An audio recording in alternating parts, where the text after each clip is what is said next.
day, Edward was in the shed where he lived with the other engines. They were all bigger than Edward and boasted about it. "The driver won't choose you again," said Gordon. "He wants strong engines like us." But the driver and fireman felt sorry for Edward. "Would you like to come out today?" "Oh, yes, please," said Edward. So they lit his fire, made lots of steam, and Edward puffed away.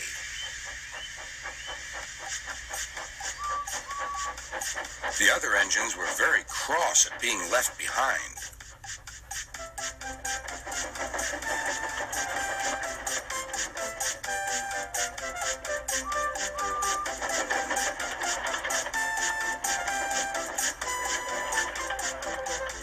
Edward worked hard all day.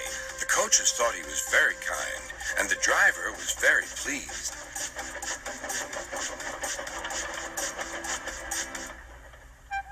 "I'm going out again tomorrow," Edward told the other engines that night. "What do you think of that?" But he didn't hear what they thought, for he was so tired and happy that he fell asleep at once. Next morning, Edward woke up to find nothing had changed. Gordon was still boasting. "You watch me, little Edward, as I rush through with the express. That will be a splendid sight for you. Goodbye, little Edward. Look out for me this afternoon."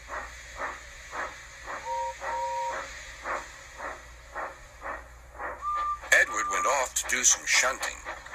He liked shunting. It was fun playing with freight cars. He would come up quietly and give them a push. Then he would stop, and the silly freight cars would go bump into each other. "Oh," they cried, "whatever is happening?"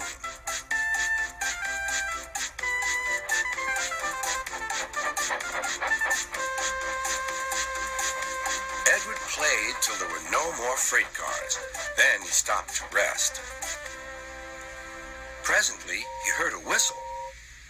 Gordon was cross. Instead of nice shining coaches, he was pulling a dirty freight train.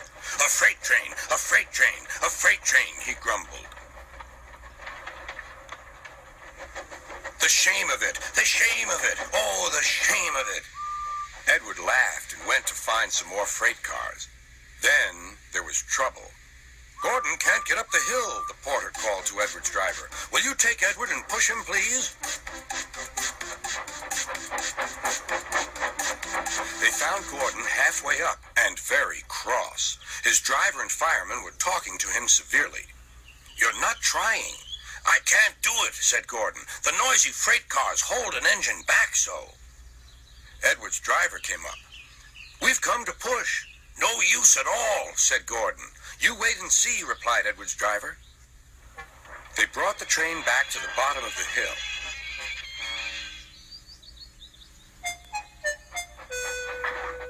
"I'm ready," said Edward. "No good," grumbled Gordon. They pulled and pushed as hard as they could.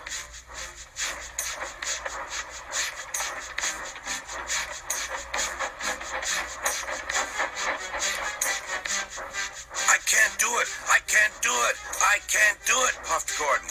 "I will do it, I will do it, I will do it," puffed Edward. Edward pushed and puffed and puffed and pushed as hard as ever he could. And almost before he realized it, Gordon found himself at the top of the hill. "I've done it, I've done it, I've done it," he said proudly. He forgot all about kind Edward and didn't say thank you. Edward was left out of breath and far behind, but he was happy because he had been so helpful. At the next station, he found that the driver and fireman were very pleased with him. The fireman gave him a nice long drink, and the driver said, "I'll get out my paint tomorrow and give you a beautiful coat of blue with red stripes. Then you'll be the smartest engine in the shed."